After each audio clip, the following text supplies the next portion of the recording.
कैसे हैं दोस्तों, आई होप आप सभी अच्छे हो। कि मेरे से ऐसा क्वेश्चन पूछा जाता है, क्या सर जो नए लॉस आए हैं, क्या उनका इफेक्ट, उनका कोई भी प्रभाव जो है डिवोर्स के केस पे, मेंटेनेंस के केस पे पड़ेगा? क्या इनके भी सेक्शंस चेंज हुए हैं?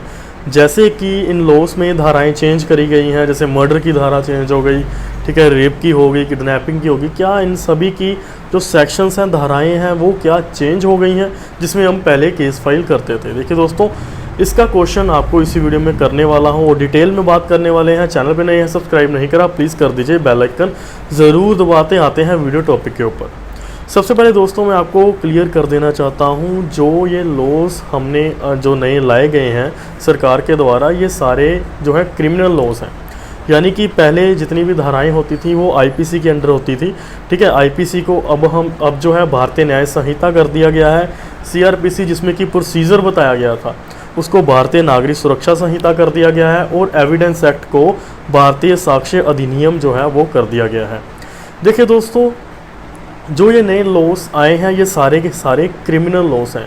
जो हमारा डिवोर्स केस होता है वो एक सिविल नेचर का केस है और इसमें कोई भी क्रिमिनलिटी नहीं होती। सो जब हम डिवोर्स केस फाइल करते हैं वो हिंदू मैरिज एक्ट के सेक्शन 13 या फिर 13B के अंदर फाइल करते हैं। लेकिन जो हिंदू मैरिज एक्ट है वो सिविल में आ जाएगा, फॉल करेगा, वो क्रिमिनल नहीं होगा। सो इसलिए जो डिवोर्स का केस है उसके ऊपर कोई इफेक्ट नहीं पड़ा। अब सेम एज इट इज़ बात करते हैं खर्चे के केस के ऊपर, मेंटेनेंस के केस के ऊपर।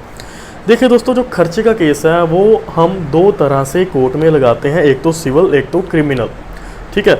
मोस्टली होता क्या है, खर्चा लेने के लिए जो वकील होते हैं, जो आपके काउंसिल होंगे, वो करते क्या है, वो इसको क्रिमिनल में लेकर जाना प्रेफर करते हैं, ना कि सिविल में।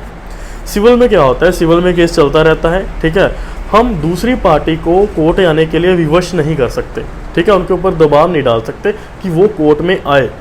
लेकिन क्रिमिनल जब हम रेमेडी लेते हैं मेंटेनेंस के केस में, खर्चे के केस में, तब हम उसके खिलाफ जो है, अगर वो कोर्ट में नहीं आ रहा, तब हम वारंट भी जारी करवा सकते हैं, कोर्ट से उसको अरेस्ट करवा के भी कोर्ट में लेकर आ सकते हैं। लेकिन अब बात करते हैं क्या इनकी भी धाराएं चेंज हुई हैं। देखिए दोस्तों, जब हम सिविल केस में खर्चे का केस डालते हैं तो वो हिंदू मैरिज एक्ट के अंदर होता है और ये भी जो है वो सिविल नेचर का केस बन जाता है, ठीक है। इसलिए जो हिंदू मैरिज एक्ट के अंदर हम खर्चा लेते हैं उसकी जो पहले से सेक्शन थे वही रहेंगे, उनमें कोई भी चेंजेस नहीं हुआ।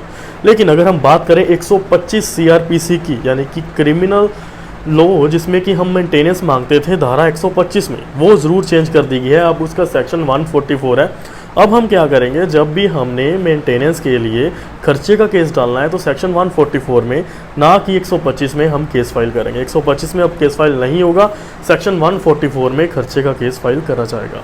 आई होप आपको दोस्तों समझ लग गया होगा डिवोर्स केस और खर्चे का केस जो है इनमें क्या फ़र्क है, कौन सा लॉ अप्लाई होगा। एक बात आपने ध्यान रखनी है, जितने भी सिविल नेचर के केसेस होंगे, प्रॉपर्टी वगैरह हो गए, वो सारे के सारे पिछली धाराओं से ही डील करते हैं, वो सिविल नेचर के केसेस होते हैं।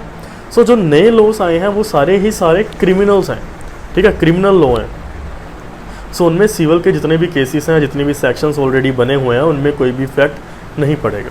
आई होप आपका ये छोटा सा डाउट क्लियर हो गया होगा। अगर हो गया है या फिर अभी तक नहीं हुआ, कमेंट बॉक्स जाएं, कमेंट करें, मैं आपके कमेंट्स का ज़रूर आंसर करूँगा। अगर वीडियो अच्छी लगी हो तो वीडियो को लाइक कर दें, दोस्तों के साथ शेयर करना मत भूलिएगा।